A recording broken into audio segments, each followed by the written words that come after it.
I'm Joel Sains, resident of Colin for YouTube. My OnlyFans page is a complete myth. Um, that is my buddy Gord Dymowski. That's my buddy Alan Gallant. That's my buddy Patrick McCray. And that's my buddy Daniel Culver. We're here to review the movie Tusk, starring Justin Long. Johnny Depp is in this thing. So Daniel, buddy, why'd you choose this one? Actually, I chose this one because I actually have heard it's pretty good, and I actually saw it on Tubi, so I was like, why not? You know it's good, and we can watch it for free. It's free, yeah. Yes, right. It's Hmm. always good. I agree. Free is great. There's some realism in this movie, and that is the Okay, okay. that is the inefficiency of the Canadian Police Department because when you get into the missing people of Canada or missing people that go missing in Canada, the Mounties suck. I mean, they are awful at searching for missing people, downright awful. That's Um, that's about as real as Got it a lot of gets. territory to cover. That's why they suck at it. Yeah. Joel, let me just ask, do you have personal experience with the mounted police? No, but I've watched a lot of true crime podcasts, and the proof's in the pudding. Okay. Listen, those are really, really, really very fine and well-trained police officers. Yeah, I'm not knocking the mounted police. That's why I wanted to, um, because they, as the slogan says, they always get their person. Yeah. Unless they go missing. Um, what? Okay. When did you guys first see this movie, Daniel? Actually, believe it or not, just today. Alan? I think I saw it or fragments of it because I have this fragmentary memory of certain scenes. Maybe I saw the whole thing, just blocked some of it out. I don't know, but I mean, it's a good movie. I don't know why It I would really block it is. out. Yeah. But I have fragmentary memories of seeing it probably 7 or 8 years ago. But um, there's some certain things that were very familiar about it, and other things that were new. So kind of then, kind of now. Uh, Gordon, when did you first see this? I first saw it today. Cool. Patrick, when did you first see this? Opening night, whatever year it came out. I had 2014. a horror club with Meetup, Cool. Oh, that's and awesome. and I had a very bright person who, of course, betrayed me. Picking the movies, and this was one that came up because we saw every new horror movie that came out, and I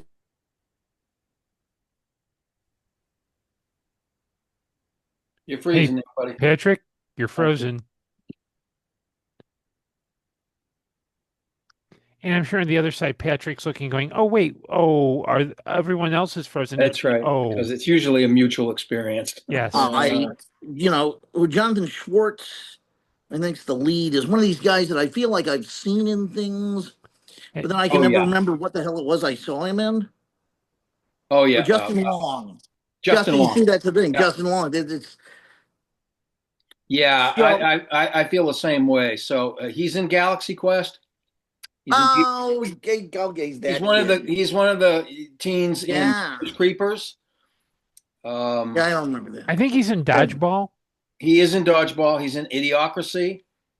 He's in Live Free or Die Hard. He's the kid that tags Yeah. along. And Zach and Miri make a porno. He's just not that into you. He's done a Well, lot I of mean, he stuff. doesn't know me. Yeah, Yeah, I mean, he's done a lot of stuff. Okay. Well, anyway, very familiar face. Yes. Um, uh, so that's that. And I saw it, and I have to say, I didn't know to value the experience of seeing this movie back then as much as I should have, because I didn't know how terrible movies would get. And how, I used to say, uh some ideas haven't been done for a reason. Yeah. And I don't think I said it about this film, but it was kind of my defense against people demanding sort of originality for originality's sake, when sometimes a familiar bit of storytelling is nice for the ritual of it. Right. And so when they would demand utter originality, I would say, well, some ideas haven't been done for a reason. And I think I had the audacity to think that about this film. Now I'm very grateful for it. Mm-hmm. That's good. That there exists something so strange, It so is very strange. audaciously gleeful in its desire to not make any money at the box office. And I don't say that as a backhanded compliment. I really don't. Well, it's an A24 movie, and they're pretty consistently good. Yes, they are. You know, so that was the first thing I saw. I remembered. The thing I was really stunned by with this movie was the performance of of Howard. Who is that guy? Oh my Michael God, that's Parks. Michael Parks. What? Why should I know that name? He was His career started back in the '60s with "And Then Came Bronson." Where he had his own TV series for a while. He was on Twin Peaks. What else? Well, what was he on Twin Peaks? I forget the character's name. Okay. But he's done a bunch of stuff with Tarantino. He's passed away since, but and obviously with Kevin Smith here. But he also did very Red State. impressed. Yeah. Oh, was he the preacher in Red State? I think so. I haven't seen it, but I know he was in it. Oh, that's a good one. That's a good one. Oh, yeah, I've seen Red State as well. Yeah. Let me see. Red State. After he got basically he became a pain in the butt for the producers of Then Came Bronson, and he got sort of blacklisted for a while. So from like 1970, he didn't do a lot of work until the 80s again. Yeah. And, I'm trying to see what. Jean Reno was the name of his character in Twin Peaks. Okay. Well, he was also played a Texas Ranger in From Dusk Till Dawn. He was in Kill Bill, played two different roles.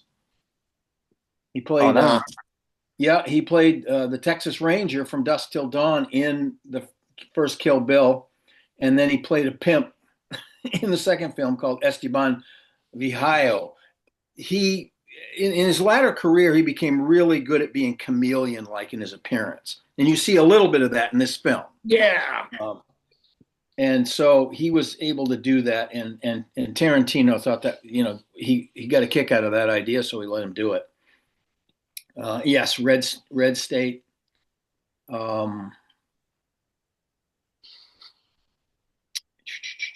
And he passed away in 2017, so only about 3 years after this. Okay.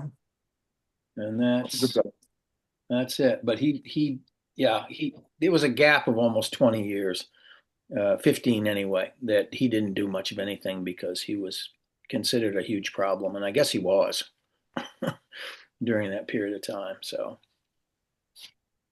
wow. But he's great in this movie. I love what he does in this movie. He kind of plays two characters in this movie, because he's putting on this different character. That's true.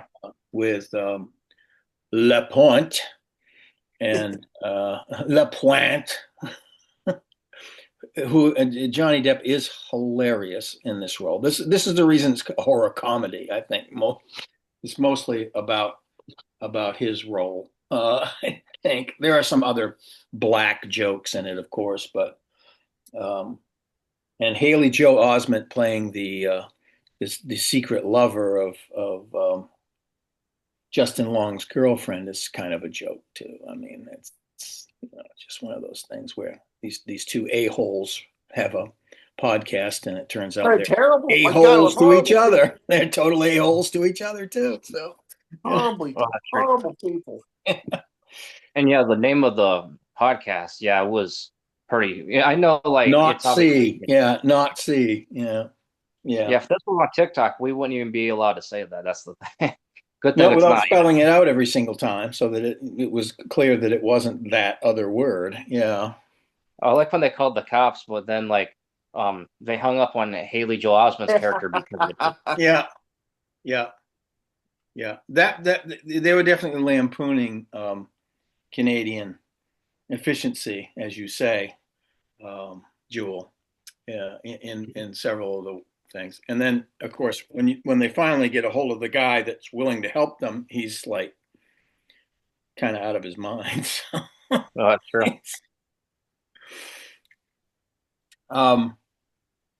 Yeah, this movie was interesting in a couple of places. Of course, the body horror part of it is kind of skeevy, which it's supposed to be. It's supposed to make skin crawl a little bit, but there's also pathos in this thing. You know, there's sort of emotional connection.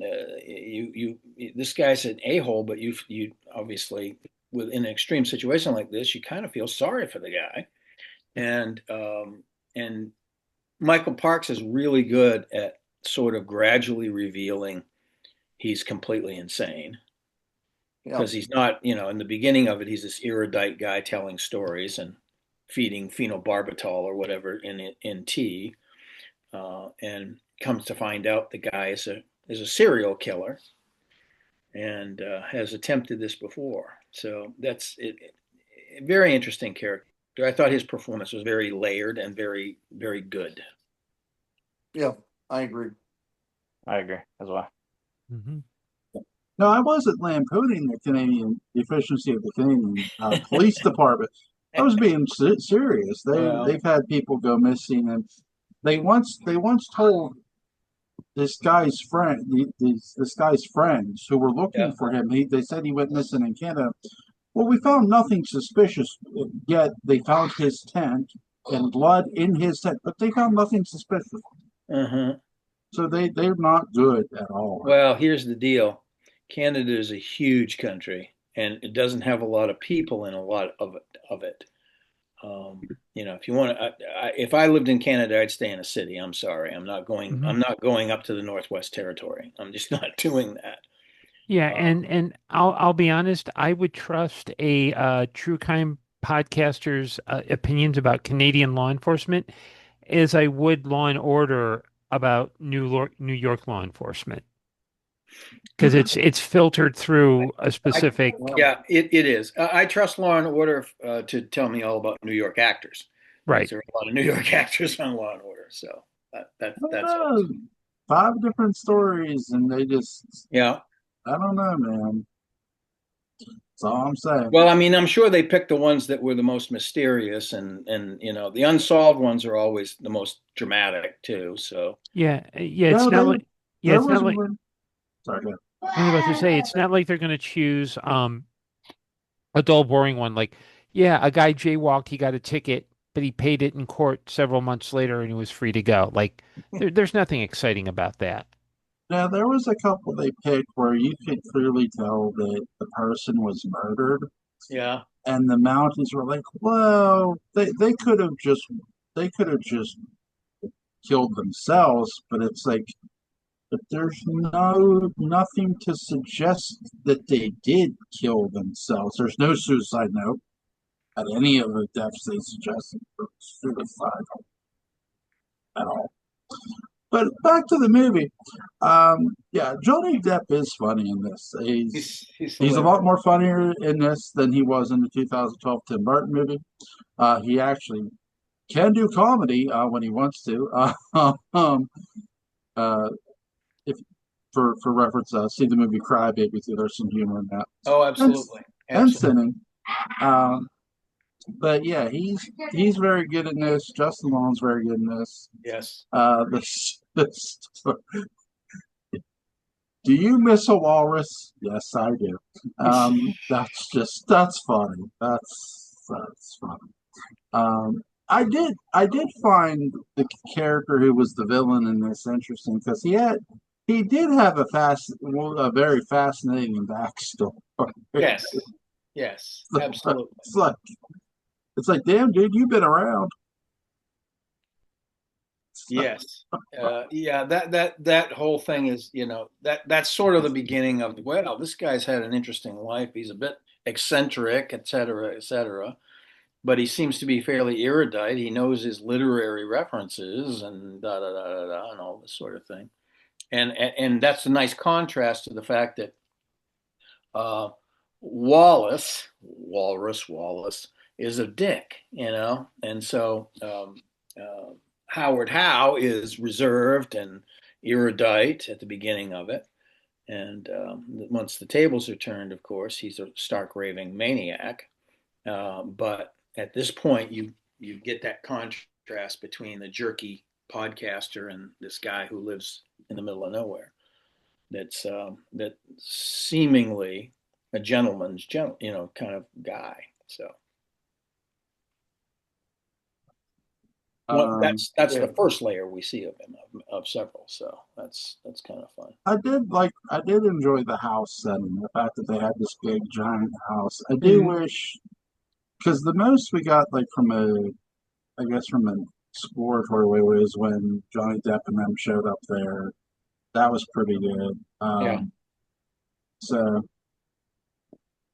Yeah, I mean, and it's it's classic horror house. It's got this chamber of horrors in the basement, kind of thing going on. And Oh, it's got some wonderfully horrible images. That skeleton yes. down under the water. Oh, Oh my yeah, God. that his failed experiments. Yeah, it's disturbing two or three different ways. And when Yeah. you realize how early into the movie, relatively, the lead, Wallace is pretty much completely transformed. And you Yeah. kind of look at your watch and think, "Oh my God, I'm watching the rest of this film about this horrible thing." Yeah. And I'm only half an hour in, Yeah. 35 minutes. Yeah. Yeah, it's true. But that does bespeak that the film has more to say about this than just having him turning into a walrus, which it Yeah. does. So, him love about the spider, you oh jackass. yeah, the spider Oh, story. It's like he tells it to Lapointe as well. He tells the same stupid story about a spider because he's trying to lure him in. Maybe he'll have extra body parts to make a walrus out of him and the hockey player. This is what I'm positive the character is thinking.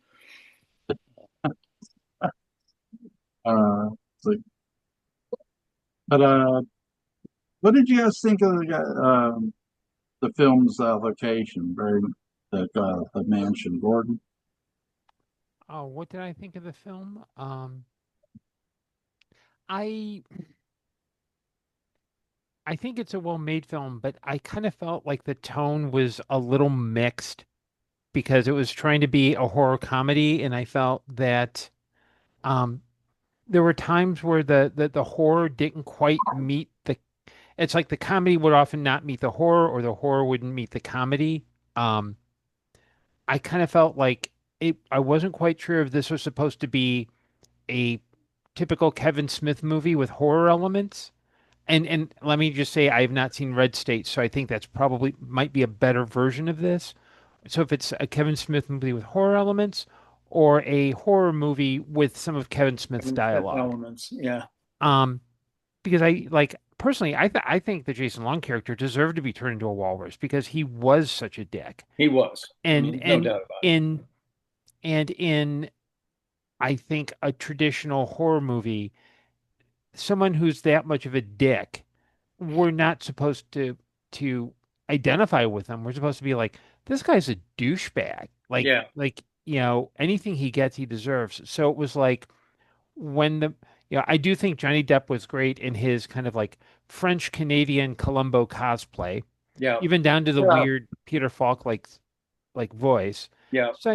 So it to me it was kind of like I don't really hate it, and I can't give like a half hour rant about why this movie is evil and boring. It just doesn't quite get the mix right, in my That opinion. Interestingly, that's what a lot of the critics said about it at the time.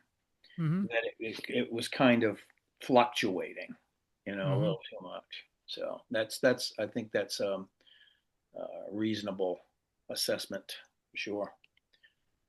But some of it was upsetting to me, which it should be. It's horror film, you get those scenes in it, and other parts of it were just ridiculous, and I was okay with that. I was just kind of I'll just go with the flow on this. But you're right. I think that mechanically it could have been a little smoother. Hmm. Uh, you know, yeah. Patrick, what did you think? It's a difficult movie to watch in a lot of ways. And I can't really necessarily identify what sort of mood I would need to be in for this to be a really totally fulfilling Right. thing. But is it scary? Yeah. I mean, as ludicrous as the concept is, it is just realistically portrayed enough that I can sit there like a lot of body horror and go, ooh, Yeah. no, thanks. Let's all Yeah. go to the mountains. And so it's goddamn original, and I'm really happy for that. It's not just iterations of other things I've seen before. I don't know if there's ever been a movie that's come close to telling a story like this before. If there has been, I want to see it. Right. Uh, uh, it is a lot of body horror. I don't understand, but for some reason, being surgically transformed by an amateur into a walrus, I kind of understand. I, I don't know. I It's kind of it's get. it And has then an the way that imagination. they're seen, sure. I really like the soft, touchy feely cruelty of best friends who seem to make no effort to get him to a hospital or get him rehumanized. The Yeah. dog. Well, like in a story, he's just gone full on walrus. And Yeah. I remember seeing an interview with Kevin Smith where he talked about this, and it was just them sitting around talking about it, sort of like the way Hostel came about, where it would be guys sitting around talking about the absolute craziest urban legends and myths they could come up with. And I didn't realize that the movie was as funny as it was, or was supposed to be, when I saw it. And I saw it, and I kind of took it seriously. For me, I took it seriously, and as weird as that sounds, because again, tabula rasa. Right. I just, I take in what I get, and when I got done with the movie, and people were referring to it as a comedy, I was really confused because for me, I didn't really understand Johnny Depp's performance in the film and what it was doing in the movie because I mean, I'm a simple man of simple pleasures, in the words Hmm. of Floyd Dandoli, and I took it on its own terms, Hmm. and that's fine. I think Kevin Smith might actually like the fact that I took it on its own terms. Right. Yeah. Mm.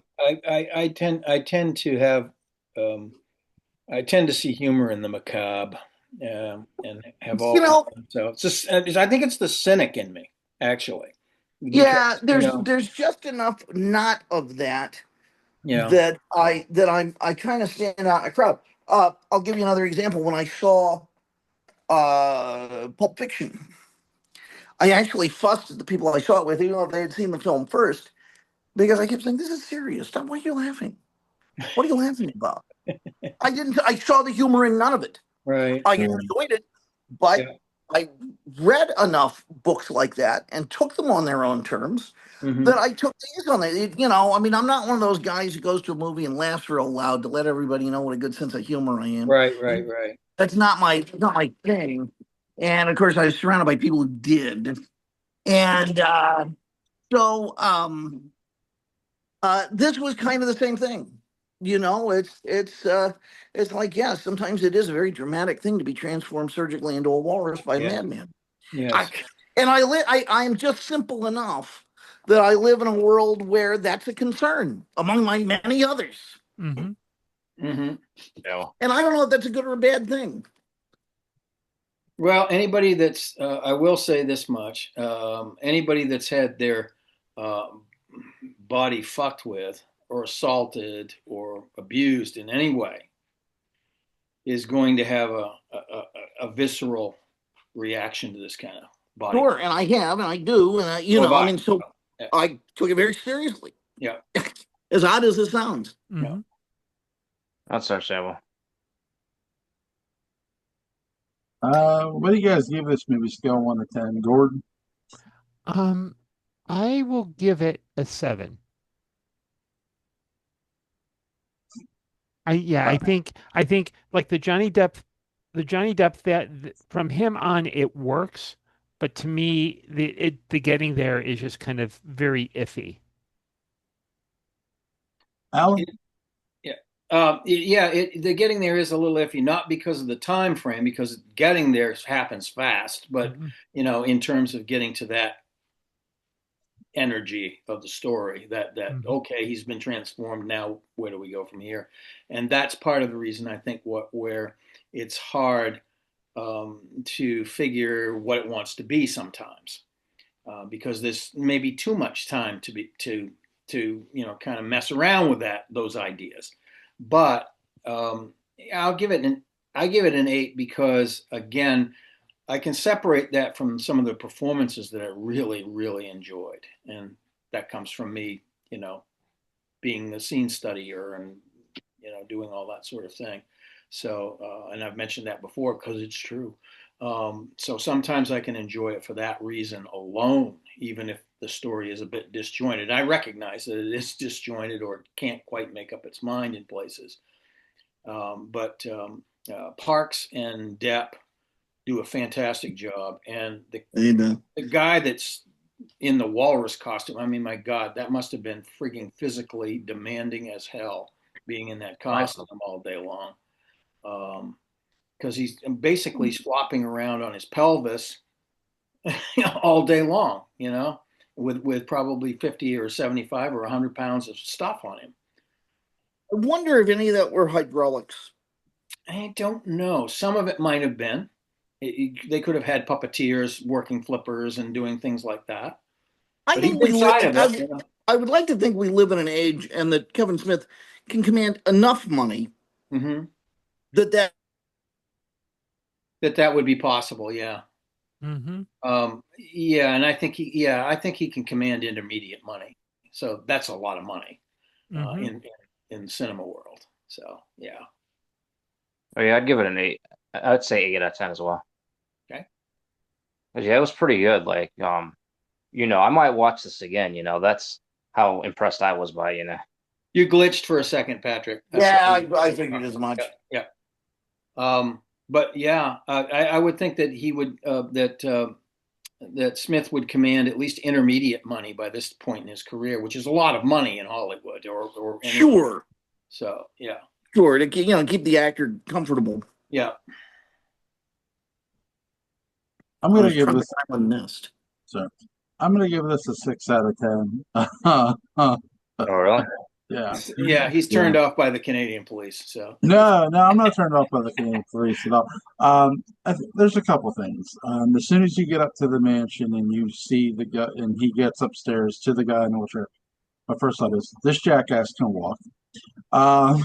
Yeah, you kind of do suspect. Yeah, I mean, is that a flaw? There. Is that a flaw? That's just sort of it's a foreshadow. But. Well, okay. Here's where the comedy is. Here's where I'll give it. This is why I'm giving it a 6. Some of the comedy is funny. Here's where the comedy. When that jackass is in the bathroom reading a note to go up to the house, and he gets up to the house and sees this guy in a wheelchair, and isn't at all questioning how this guy got a letter to that bar is hilarious. Yeah. That's hilarious. Mm-hmm. That shit's funny. That's an absurdist kind of situational absurdism. I thought about that, but I had an explanation. Right. That part to me is he funny. Nailed it. Right. That part to me is funny. It's like, okay, Justin Long's character isn't questioning this shit. That's funny. That's hilarious. Well, he doesn't question it because it happened. It's there. So somehow the man did it. I know. That's what's funny. That's the joke, Patrick. That's the joke. Yes, okay. Jewel lives in a world where he knows everything's a horror movie. Just but these people don't know they're in a horror movie. Characters don't no, know I that, right? know. They don't know And to have that kind of paranoia. and I also, know.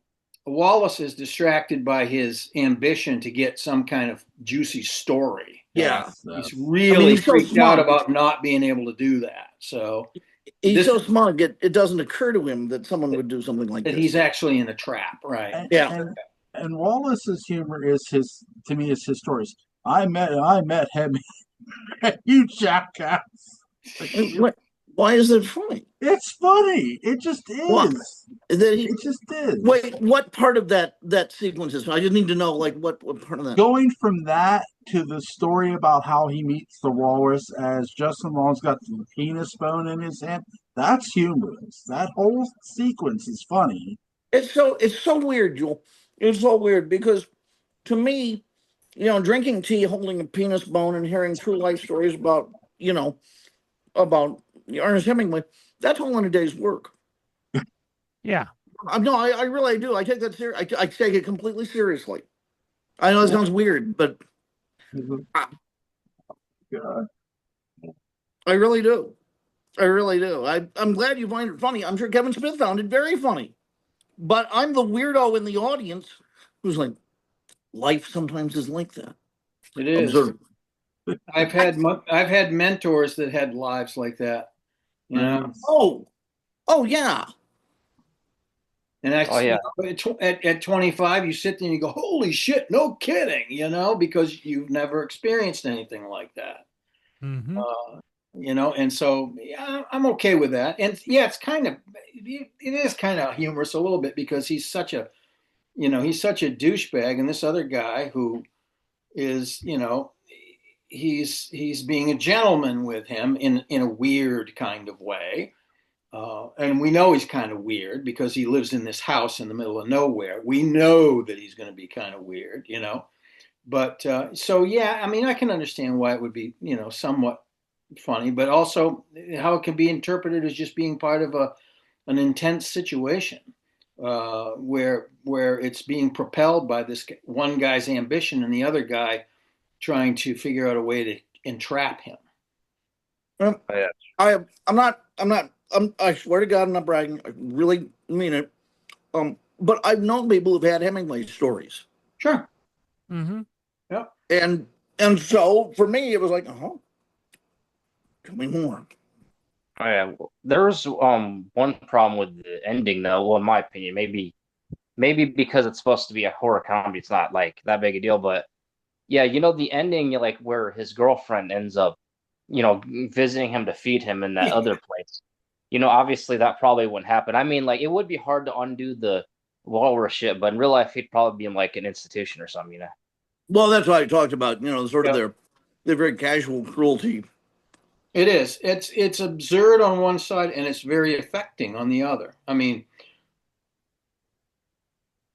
well, if they think they're doing something so nice, they do, and they're so horrible. That's the absurdity of it, and the affecting part is the fact that he's still trapped, and he does have enough humanity in him that he can suffer for it.